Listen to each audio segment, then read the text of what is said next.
just when you get your family's summer schedule down, it's time for the kids to head on back to school. My next guest has strategies to make the summer to school switch a little easier on you and on your family. Heather Johnson is a family researcher and instructor at BYU and a mom who knows how hard that back to school transition really can be. You feel this as much as the rest of us. Oh man, and it's coming, right? And it's so sad because didn't we just sit here and talk about how great summer is and it's on its way? I can't believe it. And now we're like, oh no, we got to talk about back to school. But we do, we've got to. If we want that transition to be successful, we actually have to plan and look at like a month to 5 weeks out. So we can do that. Does that transition, Heather, have to be stressful and have to be uprooting? It doesn't. It doesn't have to be stressful at all. And so let's talk about some things we can do to lessen the stress, to alleviate it. The first thing about it is we're very quick with this transition to tell our kids it's going to be fine, it's going to be great, get over summer and go back to school, right? Instead of recognizing it's kind of hard to do as far as emotions go. So we really need to validate their feelings. When your kids come to you and say, I want to keep swimming every day, I don't want to go back to school, instead of saying, I'm sorry, you know, you're 6, you got to go back to school. Just cutting it off. Give them a big hug and say, you know what, I know. I think it's miserable too. I love summer. I don't want to transition back either.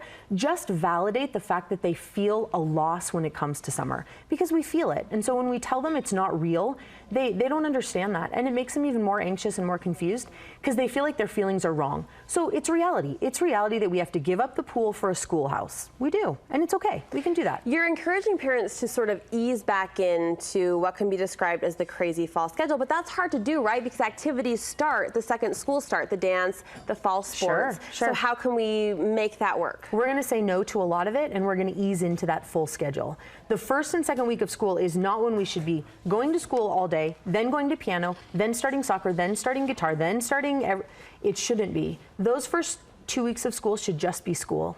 And then about 2 weeks later, then let piano start.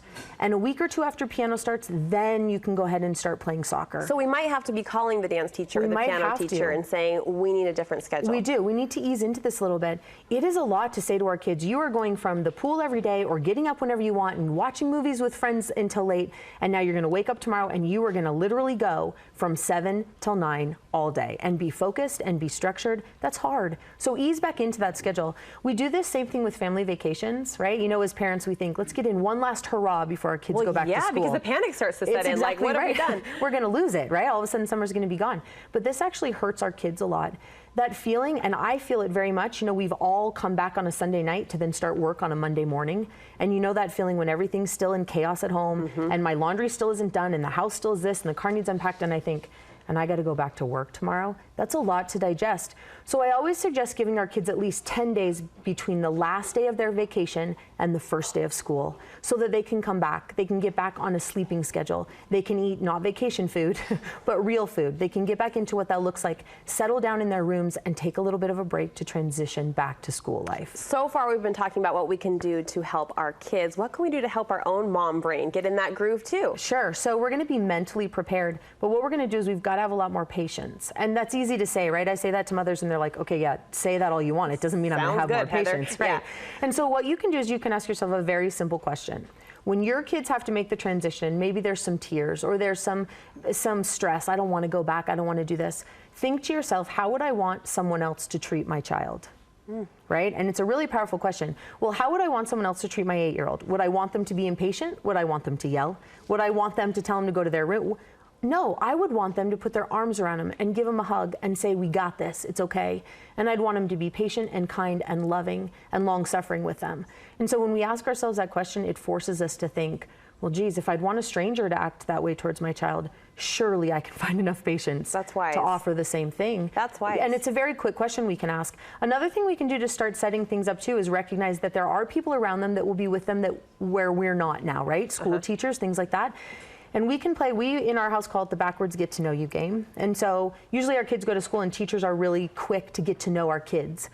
I would suggest that you actually work harder to get to know your teacher. And this is what I mean by that. A couple weeks before school starts, send an email to your children's teachers and ask them things like, what's your favorite food? What's your most embarrassing moment? I love this. What's your favorite color? And if you had 2 hours of free time, what would you do with it? Cute. Take all that information that your kids don't know about a teacher and empower your kids with that information about this new person they're going to be with long before they enter the classroom, and they will see them as a real person who loves spaghetti just like they do, or who loves to be outside and swim just like they've done all summer, or who cannot stand the color blue, right? Whatever it might be.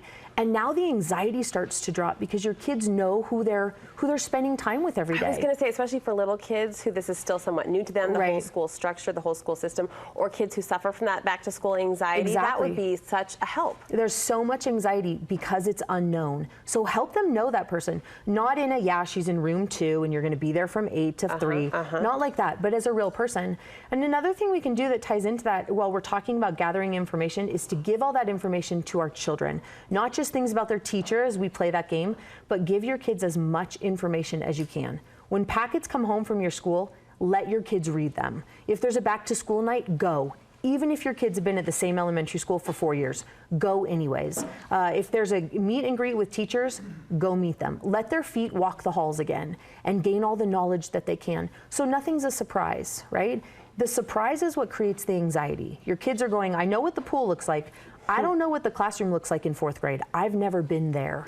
So put them there and give them all the knowledge you can so that they're comfortable, so there's not that much anxiety. There's a word you're putting on the table that I actually love. It harkens to the scripture, put your house in order, but you're bringing the word order to our attention, physically getting our house in order, ourselves in order, so that we too are ready for this change. It's exactly right. And it's not just our house, it's our heads. I have to be ready to go back to school. I have to be ready to juggle the schedules of 6 kids and my own responsibilities and a husband and a house, and mentally be ready to tackle homework every night and to tackle schedules and to tackle the emotions and to be ready for that. So I've got to be ready too, which means I need sleep and I need a routine, which means instead of just worrying about when our kids go to bed, we need to start worrying about when they're waking up these next couple weeks. I love the number 10. If you need to help your children start getting up, tomorrow wake them up 10 minutes earlier. And the next day 10 minutes earlier, and the next day 10 minutes earlier, until now they're waking up at a school time. So we're ready for those things.